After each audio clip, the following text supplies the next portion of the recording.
بسم الله الرحمن الرحيم. الحمد لله رب العالمين، نحمده ونستعينه ونستغفره ونؤمن به ونتوكل عليه، ونعوذ بالله من شرور أنفسنا ومن سيئات أعمالنا. من يهده الله فلا مضل له ومن يضلله فلا هادي له، ونشهد أن لا إله إلا الله وحده لا شريك له، ونشهد أن سيدنا ونبينا وحبيبنا ومولانا محمدا عبده ورسوله، صلى الله تعالى عليه وعلى آله وأصحابه وأزواجه وذرياته وجميع أهل بيته، وبارك وسلم تسليما كثيرا كثيرا. أما بعد، فأعوذ بالله من الشيطان الرجيم. بسم الله الرحمن الرحيم. رب اشرح لي صدري ويسر لي أمري واحلل عقدة من لساني يفقهوا قولي. صدق الله العظيم. اللهم إني أسألك بأنك أنت الله لا إله إلا أنت الأحد الصمد الذي لم يلد ولم يولد ولم يكن له كفوا أحد. میرے بزرگان محترم، ذمہ داران مجلس اور ہمارے عزیز نوجوان ساتھیوں، اللہ سبحانہ و تعالیٰ کا احسان اور کرم ہے کہ اس نے مجھ کو یہ سعادت نصیب فرمائی کہ آل انڈیا مسلم پرسنل لا بورڈ کے پروگرام کے ضمن میں مجھے یہاں حاضری کا موقع نصیب فرمایا. آل انڈیا مسلم پرسنل لا بورڈ کی سرپرستی میں خواتین میں بیداری کے لیے تفہیم شریعت کے عنوان سے پورے ملک میں مختلف اوقات میں پروگرام چل رہے ہیں. آپ کے ذہن میں یہ سوال پیدا ہو سکتا ہے کہ تفہیم شریعت کے تحت پروگرام چل رہے ہیں تو تفہیم شریعت کا مطلب کیا ہے؟ تفہیم شریعت کا مطلب واضح کرنے سے پہلے ہم آپ سب حضرات کے سامنے پہلے آل انڈیا مسلم پرسنل لا بورڈ کے مقاصد، اس کی تشریح، اس کے مفہوم پر ہم آپ کے سامنے روشنی ڈالنا چاہیں گے. لوگ آئے دن سوال کرتے ہیں کہ مسلم پرسنل لا کیا ہے؟ اسلام یہ ایک مکمل دین ہے اور مکمل ضابطۂ حیات ہے. اس کے احکام زندگی کے مختلف شعبوں سے متعلق ہیں. بہت سے احکام وہ ہیں جو کہ براہ راست اللہ سبحانہ و تعالیٰ کی ذات سے متعلق ہیں، جیسے مثال کے طور پر عبادات ہیں، نماز ہے، روزہ ہے، حج ہے، زکوٰۃ ہے. ان کا تعلق بندے اور اللہ کے درمیان ہے. بہت سے معاملات ایسے ہیں اور احکام ایسے ہیں جو کہ بندوں کے درمیان ہوتے ہیں. جو معاملات اور حقوق بندوں کے درمیان ہوا کرتے ہیں ان میں سے کچھ معاملات ایسے ہیں اور احکام ایسے ہیں جو انسان کی گھریلو زندگی سے تعلق رکھتے ہیں. مثال کے طور پر انسان اپنے گھر میں کس طرح رہے. گھر میں رہنے والوں میں ماں بھی ہوتی ہیں، باپ بھی ہوتے ہیں، بھائی بہن بھی ہوتے ہیں، نواسیاں بھی ہوتی ہیں، پوتے پوتیاں بھی ہوتے ہیں. ان سب کے آپس میں کیا حقوق ہیں اگر یہ زندہ رہیں، ایک جگہ رہیں، تو ان کی زندگی کیسے گزرنا چاہیے، ایک دوسرے کے آداب کیا ہیں، ایک دوسرے کے حقوق کیا ہیں۔ اگر ان میں سے کوئی وفات پا جائے تو اس کا حصہ جو وراثت کا ہے وہ کس کس کو دیا جائے گا۔ شادی کا موقع آ جائے تو شادی کے احکام کیا ہیں، اللہ نہ کرے کوئی ناخوشگوار واقعات جدائی کا پیش آ جائے تو اس کے احکام کیا ہیں۔ مثال کے طور پر کوئی بچہ پیدا ہوا تو اس کی تربیت کیسے کی جائے۔ تو انسان کے گھر کے اندر کی جو نجی زندگی ہے اس کے متعلق جو قوانین ہیں ان کو ہم عربی میں الاحوال الشخصیہ کہتے ہیں، ہم اردو میں اس کو خاندانی نظام سے متعلق احکام کہتے ہیں، اور انگریزی ہی میں اس کو پرسنل لا کہتے ہیں۔ میں سمجھتا ہوں اتنی بات سمجھ میں آ گئی ہوگی کہ انسان کی گھریلو زندگی سے متعلق جو احکام اور آداب ہیں ان کو مسلم پرسنل لا کہا جاتا ہے۔ اللہ سبحانہ و تعالیٰ نے خاندانی نظام کی بڑی اہمیت دی ہے قرآن کریم کے اندر۔ اس کی ان احکام کی اہمیت کا اندازہ اس بات سے آپ لگا لیجئے کہ اللہ سبحانہ و تعالیٰ نے اپنے احکام کی تشریح بیان کی، اپنے احکام کے اوپر روشنی ڈالی۔ تو اللہ نے نماز کا حکم دیا، اللہ سبحانہ و تعالیٰ نے زکوٰۃ کا حکم دیا، اللہ سبحانہ و تعالیٰ نے حج اور عمرہ کرنے کے احکام کا حکم دیا، اسی طریقے سے زکوٰۃ کا حکم دیا، روزے رکھنے کا حکم دیا۔ ان تمام احکام کو جو کہ اللہ سبحانہ و تعالیٰ نے قرآن کریم میں بیان کیا، اجمالاً اور اختصار کے ساتھ میں بیان کیا، ان کی تفصیل نہیں بتلائی اللہ سبحانہ و تعالیٰ نے۔ مثلاً یہ نہیں کہا کہ نماز کتنی مرتبہ پڑھی جائے گی، کس کس وقت پڑھی جائے گی، ہر نماز میں کتنی رکعات ہوں گی، روزہ کس کس پر فرض ہے، اس کے احکام تفصیلی کیا ہیں، زکوٰۃ کی اجمالی تفصیل بیان کر دی، اس کا حکم دیا، لیکن زکوٰۃ کی دینے کی صورت میں کہ مختلف تفصیلی احکام ہیں ان کو بیان نہیں کیا۔ لیکن انسان کی گھریلو زندگی سے متعلق جتنے احکام ہیں وہ اللہ سبحانہ و تعالیٰ نے کھول کھول کر بیان کر دیے ہیں، قیامت تک کے لیے اتنا کھول کر بیان کر دیا ہے کہ اگر کسی شخص کے اندر سچے دل سے اللہ کا حکم گھریلو زندگی سے متعلق جاننا چاہتا ہے تو قرآن کریم پڑھ کر وہ جان سکتا ہے۔ اگر علم کی کمی کو یہ نہ سمجھ پائے تو ہمارے علماء کرام اور احادیث مبارکہ کی روشنی میں اور اسی طریقے سے اقوال صحابہ اور ان کے عمل کی روشنی میں وہ سمجھ سکتا ہے اور ان کو جان سکتا ہے۔ اب سوال یہ پیدا ہوتا ہے کہ اللہ سبحانہ و تعالیٰ نے نماز کے احکام، روزے کے احکام، حج کے احکام، زکوٰۃ کے احکام تو کھول کھول کر بیان نہیں کیے، بلکہ انسان کی جو گھریلو زندگی ہے جسے ہم انگریزی میں مسلم پرسنل لا کہتے ہیں اور اردو میں شرعی عائلی قوانین کہتے ہیں، ان احکام کو کیوں کھول کر بیان نہیں کیا، کیوں کھول کر بیان کیا؟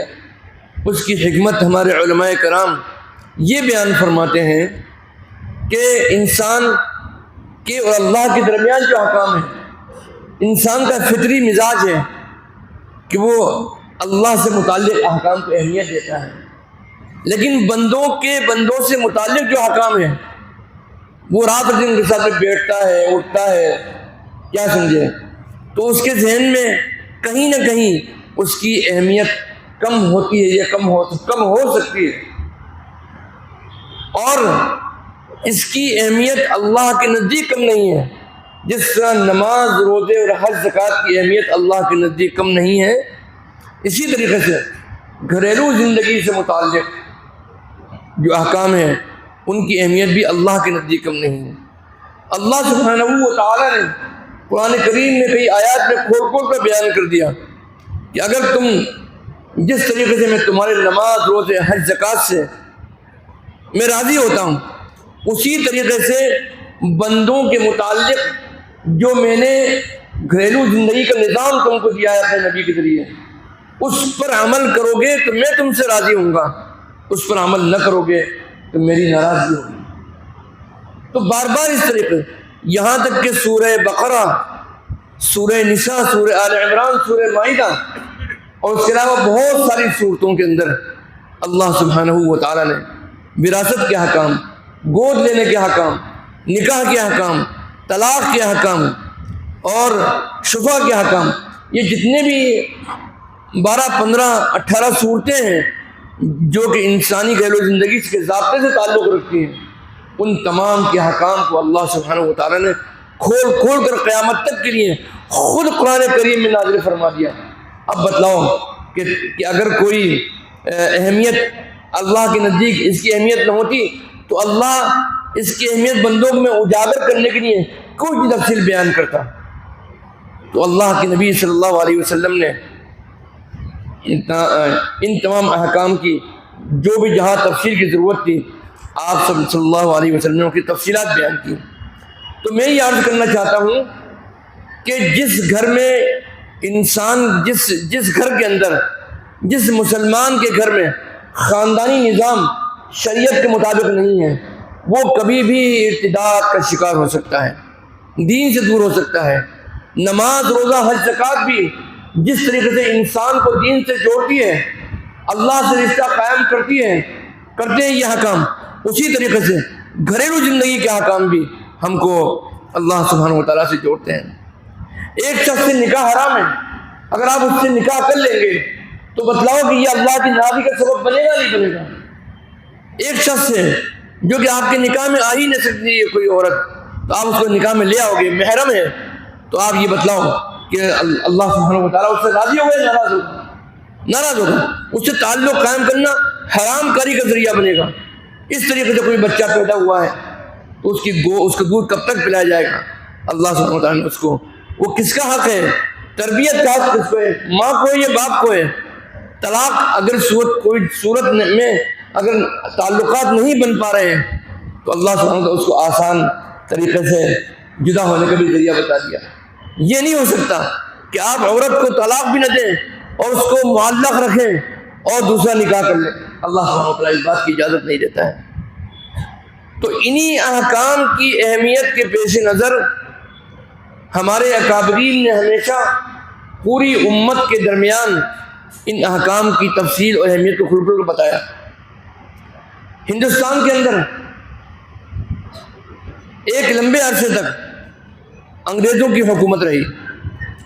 جب مسلمانوں کے ہاتھ سے اقتدار نکل گیا اور انگریزوں کے ہاتھ میں اقتدار آیا تو انہوں نے بہت سارے احکام کو، شریعت کے قوانین کو تبدیل کر دیا۔ مثال کے طور پر شہادت کے قانون، اس کو تبدیل کر دیا۔ تعزیرات، سزاؤں کا قانون، ان کو تبدیل کر دیا۔ مسلمانوں نے کوئی احتجاج نہیں کیا، اس لیے کہ ان احکام کا تعلق حکومت سے ہے۔ جب حکومت مسلمانوں کی ہے ہی نہیں تو مسلمان اس سے ذمہ دار نہیں ہے کہ وہ کسی جرم کرنے والوں کو، چوری کرنے والے کے ہاتھ کاٹیں اور کوئی جرم کرنے والے کو اس کی سزا شریعت میں مقرر ہوتے ہیں۔ لیکن ان احکام پر تبدیلی کرتے کرتے تمام قوانین کی میں تبدیلی کرنے کے بعد آخر میں انہوں نے ہدف اور نشانہ بنایا اور ٹارگٹ بنایا کہ اسلام کا جو آئلی اور گھریلو قانون ہے اس میں بھی مسلمانوں کو اس سے چھین لینا چاہیے اور ہم کو ایسا قانون بنانا چاہیے جو کہ ہم بنائیں، اس پر لوگ عمل کریں۔ ظاہر ہے کہ یہ مسلمان اس کو کیسے اس ملک کو برداشت کر سکتا ہے؟ مثال کے طور پر شریعت یہ کہتی ہے کہ اگر آپ کسی کو اپنا منہ بولا بیٹا بنا لو تو اسے لے پالک کہتے ہیں ہم ہندی میں، اور عربی میں اس کو متبنہ کہتے ہیں، اور انگریزی میں اس کو ایڈاپٹیڈ سن کہتے ہیں۔ اس کا قانون یہ ہے، شریعت یہ بات کہتی ہے، یہ بھی مسلم پرسنل لا کے دائرے میں آتا ہے کہ اگر آپ نے کسی کو، بچے کو یا بچی کو گود لے لیا تو گود لینے کے نتیجے میں آپ اپنے اوپر جو ذمہ داری لے رہے ہیں بچے یا بچی کی تربیت کی، اس کی کفالت کی، اس کے کپڑے لتے کا انتظام کرنے کی، اس کے کھانے پینے کی، اس کے رہائش کی، اس کے شادی بیاہ کی، جو کچھ بھی آپ کر رہے ہیں شریعت ہی کے لیے اس کا اجر آپ کو ملے گا۔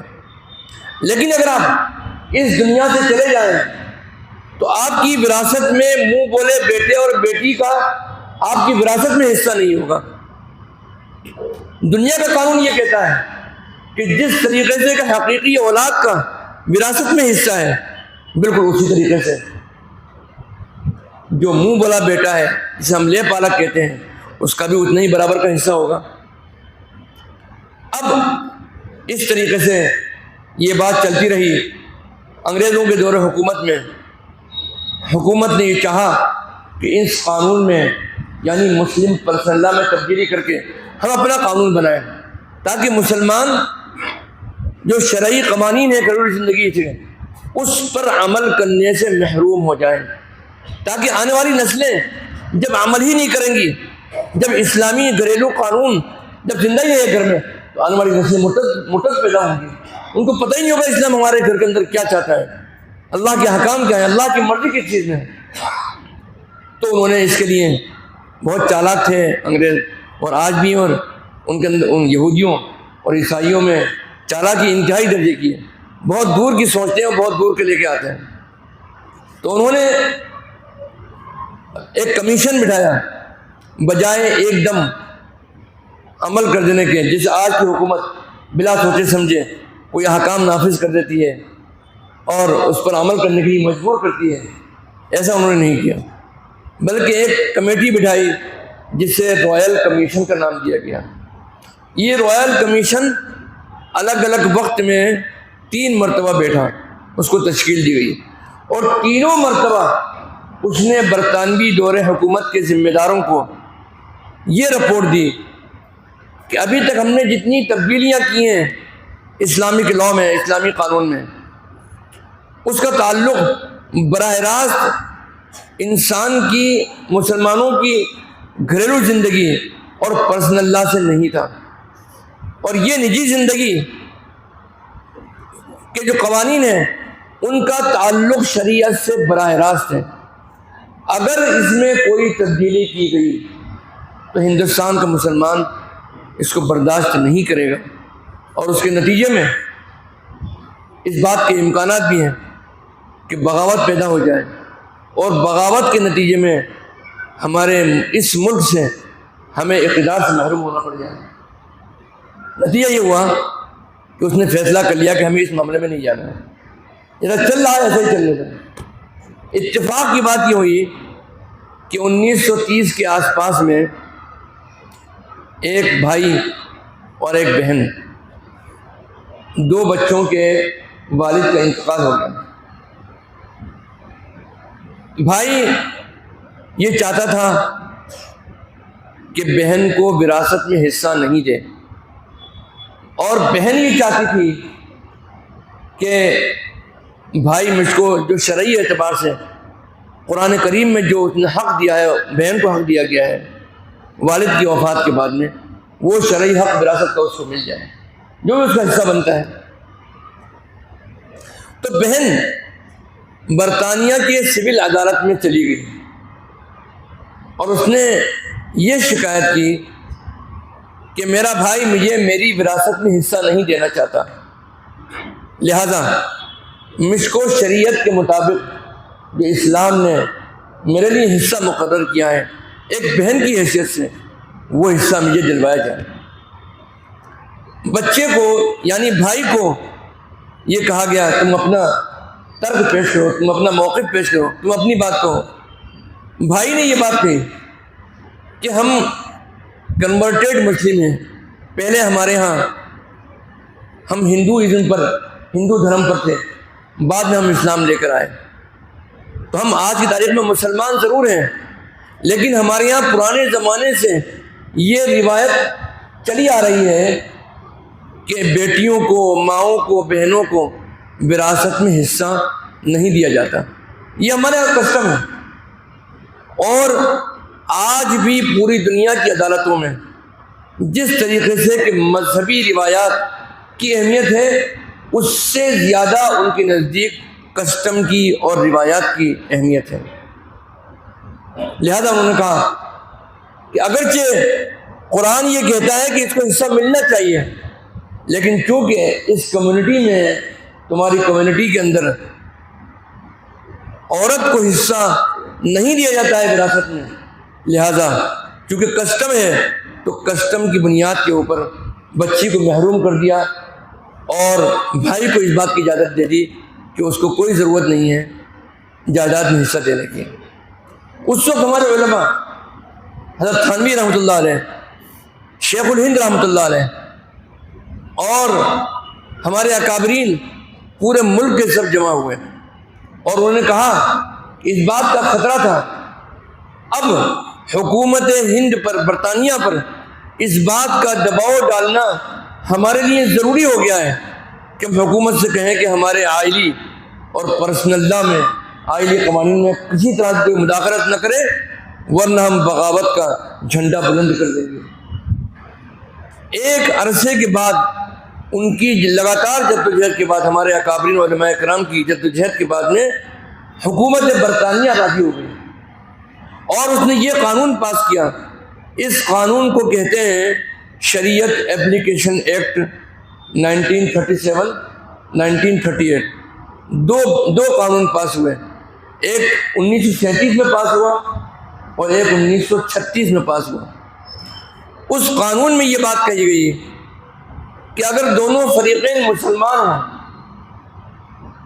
اور ان کا گھریلو زندگی سے متعلق کوئی جھگڑا ہو، نزاع ہو، تو اس برطانیہ کی جو سول کورٹ ہے وہ اس کا فیصلہ نہیں کرے گا، بلکہ قاضی شریعت کے مطابق اس کا فیصلہ کرے گا۔ جب یہ فیصلہ ہو گیا تو علماء نے، ہمارے اکابرین نے ٹھنڈی سانس لی، لیکن وہ دشمنان اسلام جو کہ اس ملک کی آزادی میں ان کا کوئی حصہ نہیں ہے، وہ یہ ابھی سے تولے بیٹھے ہوئے تھے کہ مسلمانوں کی قربانیوں سے اور دیگر جو کمیونٹیز ہیں، دیگر جو مذاہب کے لوگ ہیں جو بھی اس ملک کی آزادی کے لیے کوشش کر رہے ہیں، ملک تو ایک نہ ایک دن آزاد ضرور ہو جائے گا، لیکن اس ملک کی سوچ کیا ہو، اس ملک کی نہج کیا ہو، اس ملک کا دھرم کیا ہو، اس ملک کا کیا ڈھانچہ کیسا ہو، اس ملک میں مذہبی روایات کون سی قائم رہیں، اس کا پلان وہ ابھی سے بنا رہے تھے۔ ان فرقہ پرست طاقتوں کا اس ملک کی آزادی میں کوئی حصہ نہیں ہے۔ جب ملک آزاد ہوا، ابھی اس مسجد میں تو آزاد نہیں ہو رہی، اچھا، جب یہ ملک آزاد ہوا تو ظاہر ہے کہ ضرورت اس بات کی تھی کہ اس ملک کا بھی قانون ہو۔ جب اس ملک کا قانون بنا تو اس قانون بنتے وقت یہ بات شامل کر دی گئی دباؤ ڈال کر کہ اس ملک میں یونیفارم سول کوڈ لاگو کیا جائے گا۔ یونیفارم سول کوڈ کو آپ آسانی سے سمجھنے کے لیے یہ سمجھیے کہ وہ قانون جو کہ شریعت کے مطابق ہیں، گھریلو زندگی سے متعلق، اس کے خلاف جو قانون ہے جس میں سب یکساں ہوں گے، وہ قانون یونیفارم سول کوڈ کہلاتا ہے۔ یعنی آپ گھریلو معاملات میں جو شرعی قوانین ان پر عمل نہیں کر سکتے۔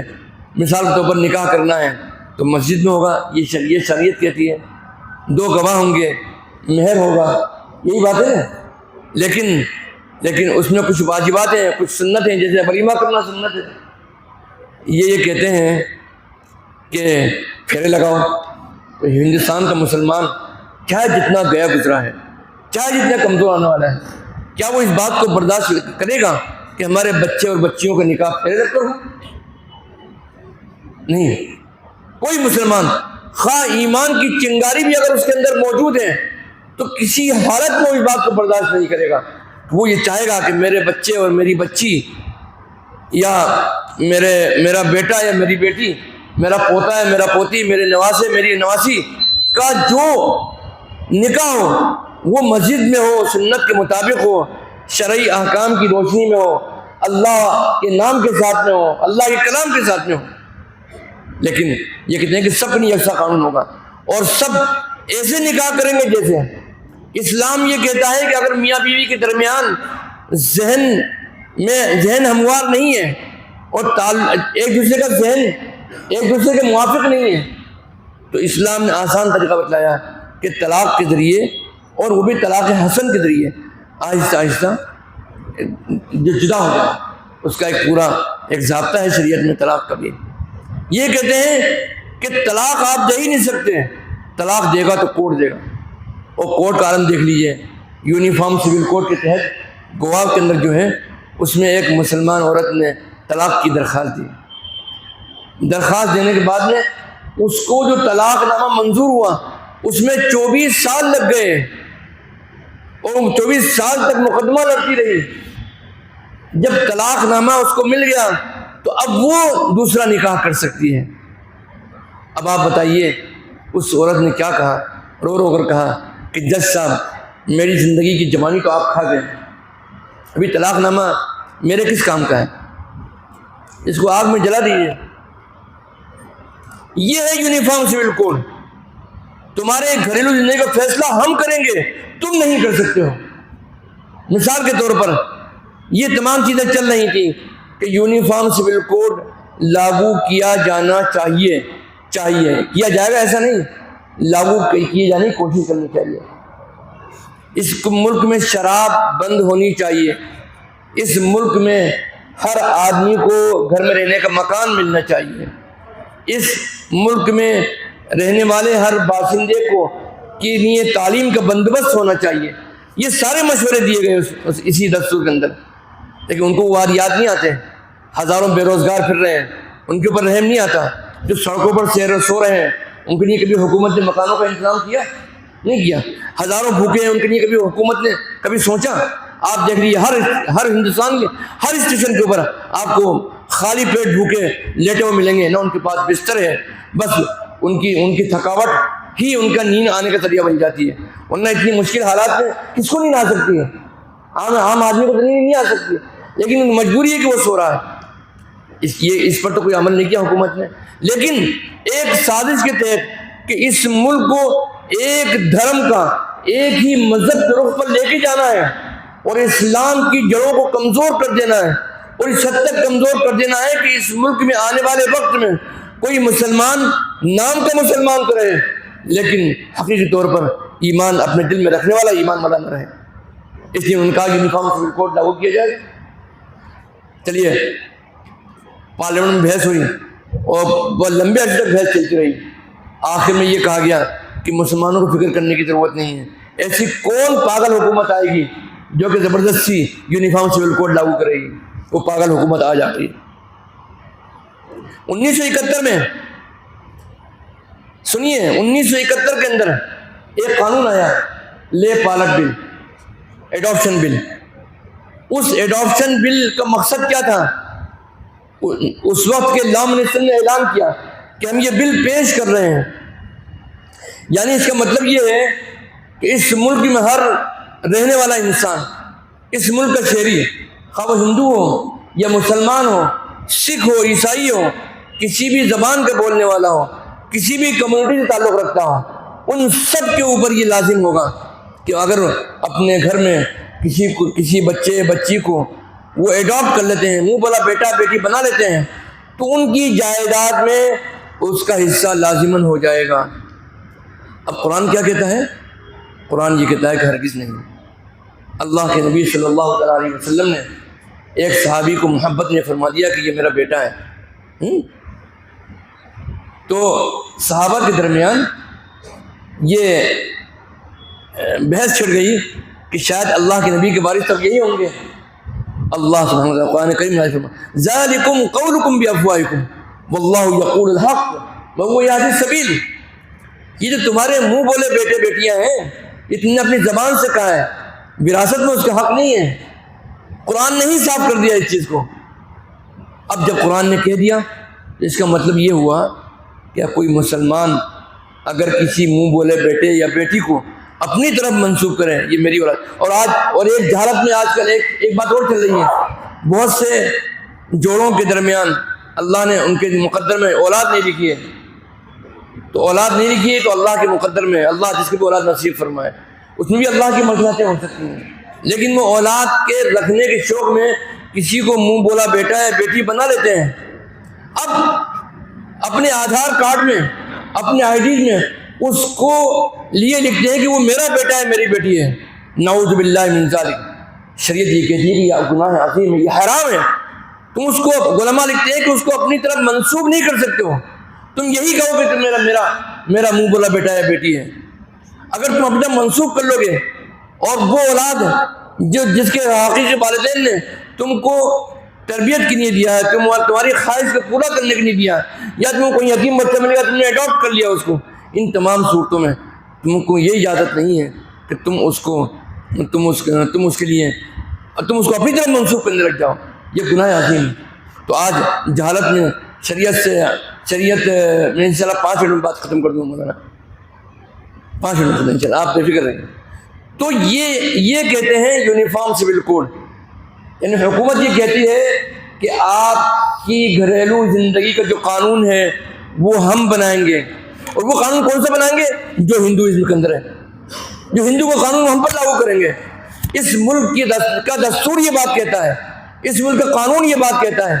کوئی جلدی نہیں ہے، آپ بات مکمل کیجیے۔ اچھا مسئلہ نہیں، ٹھیک ہے، جزاک اللہ۔ اس ملک کا قانون یہ کہتا ہے کہ آپ کسی کو دھرم کے لیے، مذہب کے لیے مجبور نہیں کر سکتے، وہ آزاد ہے، چاہے وہ سکھ ہو، چاہے مسلمان ہو، چاہے ہندو ہو، چاہے عیسائی ہو، یہودی ہو، سب اپنے اپنے مذہب کو چننے میں آزاد ہیں، سب اپنے مذہب پر عمل کرنے میں آزاد ہیں، سب اپنے مذہب کی تبلیغ کرنے میں آزاد ہیں۔ اب یہاں کوئی اپنے مذہب کی تبلیغ کرتا ہے تو اس کو دھرم پریورتن کا نام دے دیا جاتا ہے، اور اگر کسی ہمارے بچی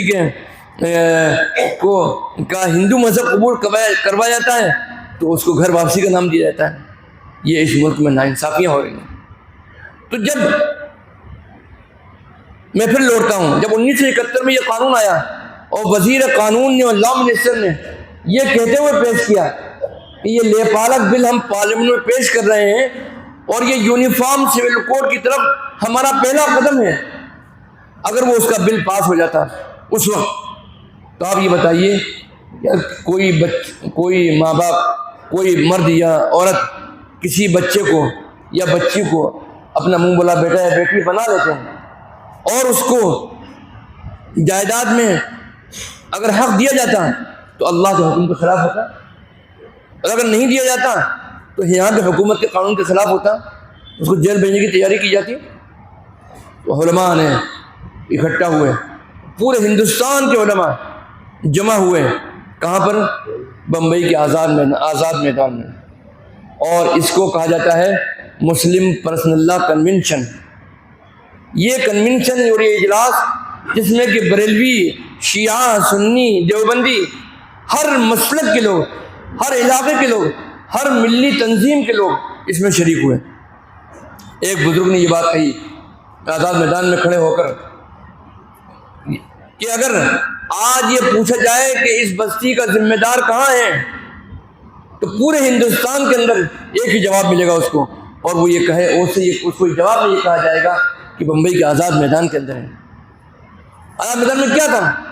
علماء کو یہ فکر تھی کہ جب ہمارا قرآن ایک ہے، ہماری شریعت ایک ہے، ہمارے نبی آخر الزمان ایک ہے، آپ کا لایا ہوا قانون شریعت کا ایک ہے، تو ہم کلمہ لا الہ الا اللہ کی بنیاد پر ہم سب اسلامی تشخص کو مٹانے کے لیے جو جنگ ہے ہم سب مل کر لڑیں گے۔ ہمارے جو جزوی اختلافات ہیں مسلکی ان کو نظر انداز کر کے ہم شریعت کے اندر اتحاد کو برقرار رکھتے ہوئے، ہم ملی اتحاد کو برقرار رکھتے ہوئے ہم مل کر جنگ لڑیں گے۔ نتیجہ اس کا یہ ہوا کہ یہ کنونشن کے اندر آل انڈیا مسلم پرسنل لا بورڈ کے نام سے ایک ادارہ قائم کرنے کا فیصلہ کیا گیا 1972 میں۔ 71 میں یہ قانون بل پیش کیا گیا اور 1972 میں اجلاس ہوا۔ اس اجلاس کے بعد حکومت نے یہ بل واپس لے لیا اور یہ کہا کہ ابھی حالات مناسب نہیں ہیں، لہذا ہم یہ بل واپس لیتے ہیں۔ لیکن چونکہ ایک چیلنج سامنے آ چکا تھا، اب علماء کے لیے خاموش بیٹھنا اب کسی طرح مناسب نہیں تھا، لہذا انہوں نے یہ فیصلہ کیا کہ ہم آل انڈیا مسلم پرسنل بورڈ کے نام سے ایک ادارہ اس ملک میں قائم کریں گے جس میں تمام مسالک کی نمائندگی ہو، اور ہم مل کر شریعت اسلامی پر اٹھنے والے، اس کے خلاف ہونے والے خطرات، پیدا ہونے والے خطرات کا مل کر مقابلہ کریں گے۔ مقابلہ اندرونی طور پر بھی کریں گے اور بیرونی طور پر بھی کریں گے۔ اگر حکومت کوئی بل لاتی ہے ہمارے شریعت کے قانون کے خلاف تو ہم اس کے خلاف کورٹ میں جنگ لڑیں گے۔ اگر کوئی سیاسی سطح پر کوئی حکومت ایسی پالیسی بناتی ہے جو شریعت کے خلاف ہے تو ہم سیاست دانوں سے مل کر اس کے قانون کو روکنے کی کوشش کریں گے، جہاں تک ہم کر سکتے ہیں کریں گے۔ اسی طریقے سے اگر مسلمان شریعت پر عمل کرنے کے لیے بیدار نہیں ہے تو ان کے اندر بیداری پیدا کرنے کی کوشش کی جائے گی۔ اس لیے all India Muslim personal law board 1973 کے اندر حیدرآباد میں قائم کیا گیا۔ 1973 سے لے کر آج تک مسلم پرسنل لاء بورڈ کے جو بنیادی مقاصد ہیں وہ کیا ہیں؟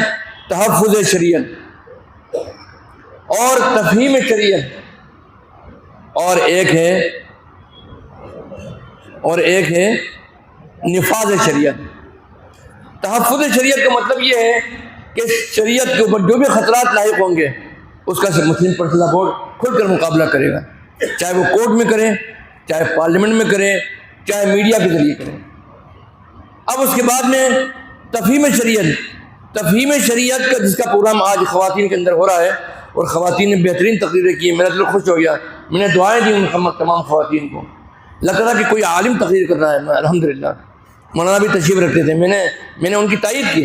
اور وہ تفہیم شریعت کا مطلب یہ ہے کہ وہ پڑھے لکھے مرد اور پڑھی لکھی عورتیں جو کہ تجارت پیشہ ہوں، ملازمت پیشہ ہوں، کالج یونیورسٹی میں پڑھ رہے ہوں، جدید تعلیم یافتہ ہوں، لیکن اللہ سبحانہ و تعالیٰ کا حکم اپنی جگہ پر ہے، لیکن اللہ سبحانہ و تعالیٰ کے احکام کی حکمت نہ جاننے کی وجہ سے وہ ان پر شک کرنے لگتے ہیں۔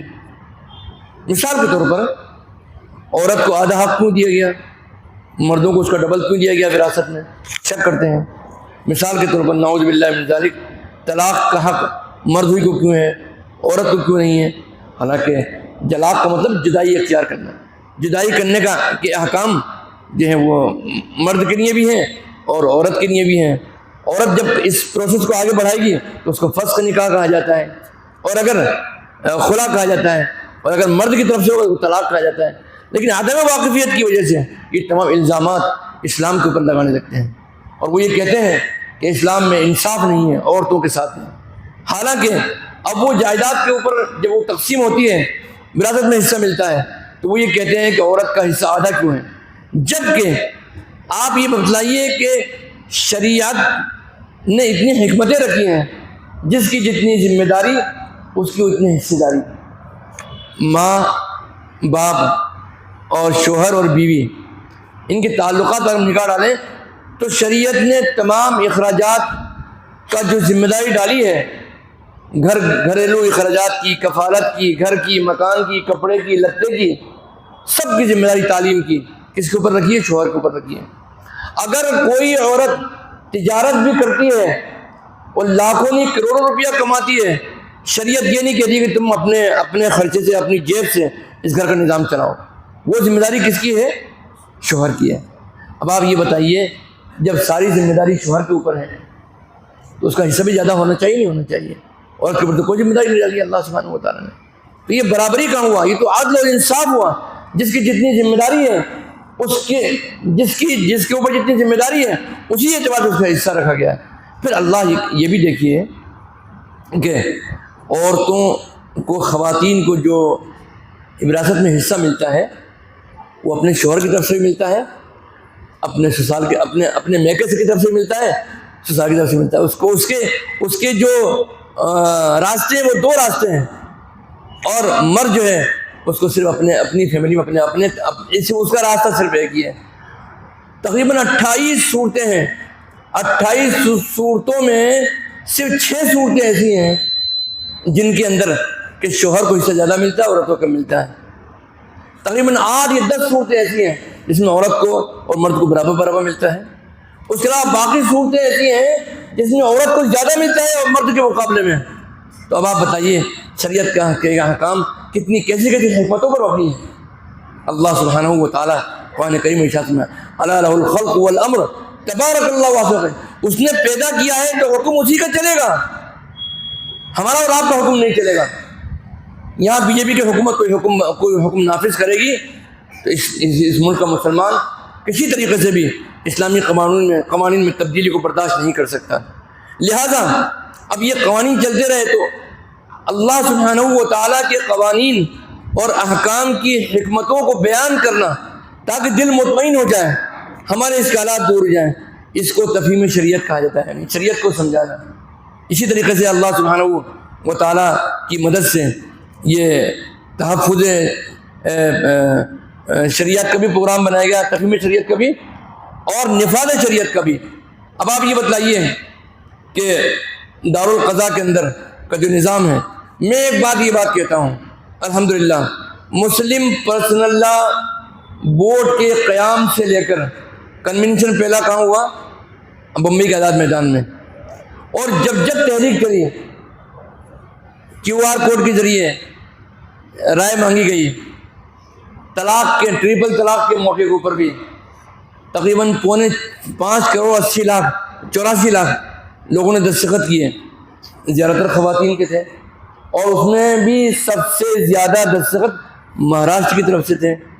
پھر یونیفارم سول کوڈ کا مسئلہ آیا, رائے مانگی گئی سینٹرل گورنمنٹ کی طرف سے, تو اس میں 84 لاکھ رائے آئیں ای میل کے ذریعے, اس میں 52 لاکھ اکیلے مسلم پرسنل بورڈ کی طرف سے تھی, اور 52 لاکھ میں سب سے زیادہ ای میل مہاراشٹر کی طرف سے تھے.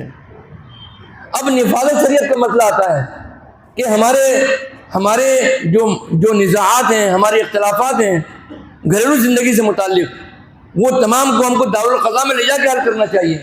دارالقضاء میں ہمارا کوئی جھگڑا ہوتا ہے تو الحمدللہ 4 سے لے کر 6 مہینے میں بہت خوبصورتی بات کسی جھگڑے کے وہ سلجھوا دیا جاتا ہے. اور اگر یہی اگر مقدمہ اگر عدالتوں میں جاتا تو 10 سال تو کم سے کم لگ جاتے ہیں. پھر ایک معاملے کا مقدمہ 5 سے ملٹیپلائی کر سکتے ہیں. مثال کے طور پر عورت نے فسخ نکاح کا اگر وہ کیا تو پھر وہ مینٹیننس کا بھی دعویٰ کرتی ہے, پھر اس کے علاوہ وہ اور بھی دعوے کرتی ہے, پھر اس کے بعد میں وہ جو گھریلو تشدد ہوتا ہے اس کو انگریزی میں کیا کہتے ہیں, وائلنس, نہیں وائلنس تو کہتے ہیں لیکن وہ گھریلو وائلنس ہے, ڈومیسٹک وائلنس کا بھی مقدمہ کرتی ہے. پھر وہ اس کے علاوہ شوہر جو ہے وہ مقدمہ کرتا ہے, الگ کرتا ہے. تو ایک مقدمے کے بجائے جو چل رہا ہے دارالقضاء میں, اس کے بدلے میں اگر وہاں جاتے ہیں تو 5 مقدمے ہو جاتے ہیں. اگر ایک مقدمے پر کم سے کم 10,000 سال میں خرچ ہوتے ہیں تو شوہر و بیوی کتنے سال خرچ ہیں, 20,000. ہمارے یہاں 5,000 مقدمے دارالقضاء کے اندر ہر سال آتے ہیں. کتنے؟ ہر سال. تو 5,000 معاملات ہر سال طے ہوتے ہیں, 4 سے 6 مہینے میں حل ہو جاتے ہیں. یہی اگر مقدمات کو اگر 5 سے اگر گنا کر دیں تو 20,000 مقدمے ہو جاتے ہیں. 20,000 مقدمے کتنے سال لگتے ہیں آپ ہی تصور کیجئے. اور عورت ان تمام چیزوں کو بیان کرتی گھریلو تعلقات کی. اچھا, جب مقدمہ جاتا ہے عدالتوں کے اندر تو گھریلو بلا کسی شرم کے اور جھوٹے الزامات لگاتی ہے شوہر پر, شوہر جھوٹے الزامات لگاتا ہے عورت کے اوپر, اور اپنے مقدمہ کو جیتنے کے لیے وہ کسی بھی رہن سے کام نہیں لیتا. یہ تمام بددیانتیاں, جھوٹے الزامات, بہتان, یہ سب اللہ کی نافرمانی کا ذریعہ ہے. تو میرے عزیزوں اور دوستوں, مسلم پرسنل لا بورڈ کی تحریک کو مضبوط کرنے کی کوشش کریں. جس آواز پر لبیک کہنے کے لیے اس پر ہمیشہ اس آواز کو قبول کرنے کے لیے لبیک کہیں. آج کی تاریخ میں جو سب سے بڑا چیلنج ہے وہ یہ کہ ہماری مساجد, ہمارے مدارس, ہماری درسگاہوں اور ہماری خانقاہوں, ان سب پر حکومت کی نگاہ ہے, اور اس کی نگاہ بالکل غلط ہے.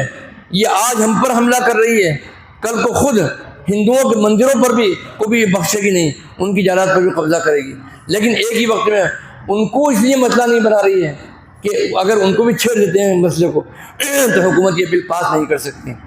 آج 8 لاکھ یا 10 لاکھ ایکڑ کی شکل میں ہماری جو زمینیں ہیں، جائیداد ہیں، اب آپ یہ بتلاؤ کہ کیا کوئی مسلمان اس ملک میں اس بات کو برداشت کرے گا کہ اس کی مسجدوں میں بلڈوزر چلیں، اس کے مدرسوں جہاں قال اللہ و قال رسول کی آوازیں بلند ہوتی ہیں، آوازیں گونجتی ہیں، وہاں بلڈوزر چلیں، وہاں حکومت قبضہ کر لے؟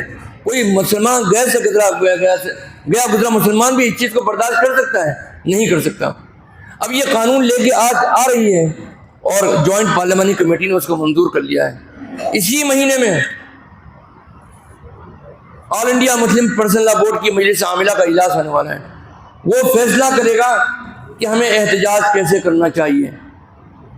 بھیونڈی کے مسلمانوں سے میں کہنا چاہتا ہوں کہ مسلم پرسنل لا بورڈ کی آواز پر گزشتہ 52-53 سال میں ہر آواز پر آپ نے لبیک کہا، وہ بھی خطرات تھے، لیکن آج جتنا بڑا خطرہ ان 52 سالوں میں مسلمانوں کی دینی شناخت کے اوپر آج آ چکا ہے، اس سے بڑا خطرہ کبھی نہیں آیا۔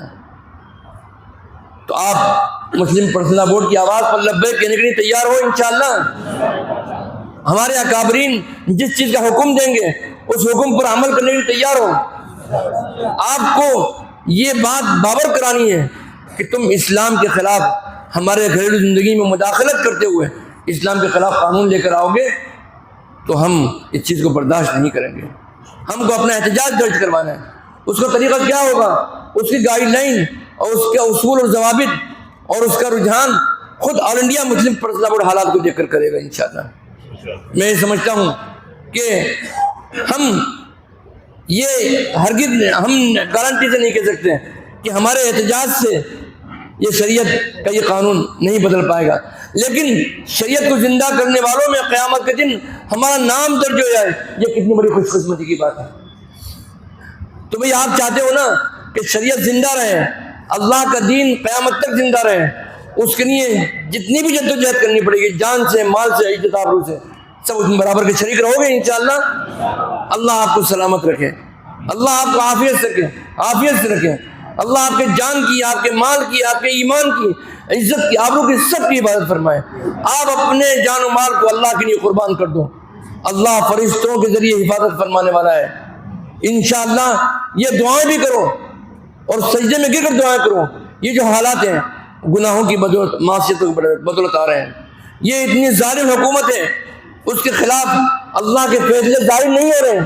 اس کی وجہ ایسا نہیں ہے کہ اللہ مسلمانوں کو چاہتا نہیں، اللہ مسلمانوں کو چاہتا ہے، لیکن یہ امت جس طریقے سے معصیت میں، نافرمانیوں میں ڈوبی ہوئی ہے، اسی کی وجہ سے اللہ کی مدد آنے میں تاخیر ہو رہی ہے۔ تو میرے عزیزوں اور دوستوں، اللہ سے مدد مانگو، گناہوں سے مغفرت طلب کرو، گناہوں سے معافی مانگو، توبہ کرو گناہوں سے۔ اور توبہ کے قبول ہونے کے لیے 3 شرطیں ہیں، ہمارے علماء لکھتے ہیں۔ پہلی بات تو یہ ہے کہ اللہ سبحانہ و تعالیٰ سے یہ دعا کرنا اور یہ اللہ سے یہ عہد کرنا کہ اللہ میں یہ گناہ چھوڑ دیتا ہوں، اور اللہ سے توبہ کرنا کہ اے اللہ میں جناب کو چھوڑنے والے مجھ سے گناہ ہو گیا ہے، اے اللہ تو اس کو معاف کر دے۔ اور تیسری شرط کیا ہے؟ تیسری شرط یہ ہے کہ اللہ سے یہ بات کا عہد کرنا کہ اے اللہ میں اب یہ گناہ دوبارہ نہیں کروں گا۔ یہ 3 چیزیں ہیں، گناہوں کے اوپر شرمندگی اور ندامت اور گناہوں کو چھوڑ دینا، پہلی شرط۔ دوسری شرط یہ کہ اللہ سے معافی مانگنا کہ اللہ مجھ سے یہ گناہ ہو گیا ہے یا گناہ ہو گئے، اے اللہ تو اس کو معاف کر دے۔ اور تیسرا، اللہ سبحانہ و تعالیٰ سے عہد کرنا کہ اے اللہ تو ہم تجھ سے وعدہ کرتے ہیں، تجھ سے عہد کرتے ہیں کہ اے اللہ ہم گناہ دوبارہ نہیں کریں گے۔ اللہ کے نبی کا وعدہ ہے، اللہ کا وعدہ ہے قرآن کریم کے، جو سچے دل سے توبہ کر لے گا اللہ اس کے تمام گناہوں کو معاف کر دے گا، اس کو ایسا کر دے گا اگر اس کی نیت صحیح ہے۔ جیسے انسان جب دنیا کے اندر آتا ہے تو بے گناہ آتا ہے، اللہ اسی طرح اس کو بے گناہ پاک و صاف کر دے گا۔ اللہ سبحانہ و تعالیٰ ہمیں اپنے گناہوں سے توبہ کرنے کی توفیق عطا فرمائے، سچے دل سے توبہ کرنے کی توفیق عطا فرمائے۔ اور اسی طریقے سے اللہ سبحانہ و تعالیٰ ہمیں اور آپ کو گناہوں کی معصیت، اللہ اپنی معصیت سے بچنے کی توفیق بھی عطا فرما دے۔ تو استغفار اور درود شریف یہ 2 ورد ایسے ہیں جو کہ انسان کو اللہ کی محبت بھی پیدا کرتے ہیں، اور گناہوں کی معصیت دل میں سے بچنے کی جو کیفیت ہے وہ روحانی اعتبار سے دل کے اندر پیدا ہوتی ہیں۔ اکابرین یہ فرماتے ہیں کہ جو بندہ کثرت سے استغفار کرتا ہے، اللہ استغفار کرنے کی برکت سے اس طریقے سے گناہ جھڑتے ہیں جیسا کہ موسم خزاں، جب سردی کا موسم چلا جاتا ہے اور گرمی کا موسم قریب آتا ہے تو اس درمیان جو موسم ہوتا ہے اس کو موسم خزاں کہا جاتا ہے، پھر موسم بہار آتا ہے، پھر نئے پتے نکلتے ہیں۔ جس طریقے سے علماء فرماتے ہیں کہ موسم خزاں کے اندر پتے سوکھ کر درخت سے جھڑتے ہیں، جو سچے دل سے توبہ کرتا ہے، اللہ سے معافی مانگتا ہے، استغفار کرتا ہے، اللہ اسی گناہوں کو اسی طریقے سے اسی کو گناہ اسی طریقے سے جھڑتے ہیں۔ تو میرے عزیزوں اور دوستوں، اللہ سے خوب لو لگا کر استغفار کرو۔ علماء یہ بھی فرماتے ہیں کہ اللہ سبحانہ و تعالیٰ کثرت سے استغفار کرنے والوں کو گناہوں سے بچنے کی توفیق بھی عطا فرمایا کرتا ہے۔ اور علماء یہ بھی فرماتے ہیں کہ اگر کسی کا رزق ہاتھ تنگ ہے، روزی روٹی کے اسباب نہیں ہیں، بے روزگار ہے، جاب نہیں مل رہا ہے، کثرت سے استغفار کرو۔ قرآن کریم کی ایک آیت بھی جو میرے اس وقت ذہن میں نہیں ہے، اس کو پڑھ رہا تھا، ایک بزرگ کے پاس میں ایک شخص آیا، انہوں نے کہا میں بہت تنگ دست ہوں، میرے لیے دعا فرما دیے۔ تو ایک آیت آپ نے تلاوت فرمائی، میں کسی اور وقت میں جب آئندہ کبھی موقع ہوگا یاد آئی تو میں بیان کر دوں گا آپ کے سامنے۔ استغفروا ربکم انه كان غفارا يرسل السماء عليكم۔ یا اللہ، اللہ آپ کو جزائے خیر عطا فرمائے۔ بھائی مولانا نے یہ آیت پڑھی، کیا ہے، کیا آیت ہے؟ وقلت استغفروا ربکم استغفروا ربكم وَإِسْتَغْفِرُوا لَكُمْ انه كان غفارا إِنَّهُ كَانَ استغفروا ربكم انه كان غفارا استغفروا ربكم إنه كان غفارا يرسل السماء عليكم۔ یرسل السماء علیکم مدرارا۔ جب تم اللہ سے استغفار کرو گے، توبہ کرو گے، تو اللہ سبحانہ و تعالیٰ آسمان سے رحمتیں اور برکتیں نازل فرمائے گا۔ کتنی بڑی بات ہے، کتنا بڑا اللہ کا اعلان ہے۔ یہ اللہ کا وعدہ ہے، اللہ کا وعدہ ہمیشہ سچا ہوا کرتا ہے، اس کا ظہور ہو یا نہیں ہو یہ ہمارے اعمال کو منحصر ہے، ہماری نیتوں کو منحصر ہے۔ حدیث شریف میں آتا ہے کہ اللہ سے بدگمان مت ہونا، اللہ سے اچھا گمان رکھنا۔ حدیث شریف میں آتا ہے کہ اللہ سبحانہ و تعالیٰ مومن کے گمان کے مطابق فیصلے فرمایا کرتا ہے۔ اگر مومن اچھا گمان رکھتا ہے تو اللہ اس کے لیے اچھے فیصلوں کا ضرور فرماتا ہے۔ اگر مومن ایمان والا اللہ سے بدگمانی کرتا ہے تو اللہ اس نے اسی کو گمان کرنا فیصلے فرمایا کرتا ہے۔ تو اللہ پر یقین رکھو، یہ اللہ کی مدد کا ظہور نہیں ہو رہا ہے، اس میں اللہ یہ مت سمجھو کہ اللہ آپ سے محبت نہیں رکھتا۔ اللہ چاہتا ہے ان حالات کے ذریعے امت جو ہے اللہ کی طرف رجوع کر لے، اللہ سے لو لگانے والی بن جائے، اللہ سے دل لگانے والی بن جائے، اللہ سے مغفرت طلب کرنے والی امت بن جائے۔ یہی اللہ کی منشا مبارک ہے۔ اللہ سبحانہ و تعالیٰ ہمیں شریعت مطہرہ پر عمل کرنے اور شریعت مطہرہ کو زندہ کرنے کے لیے، اللہ کے نبی صلی اللہ علیہ وسلم سنتوں کو زندہ کرنے کے لیے اپنا جان، اپنا مال، اپنی عزت آبرو سب کچھ قربان کرنے کی اللہ ہم کو توفیق عطا فرمائے۔ وآخر دعوانا ان الحمد للہ رب العالمین۔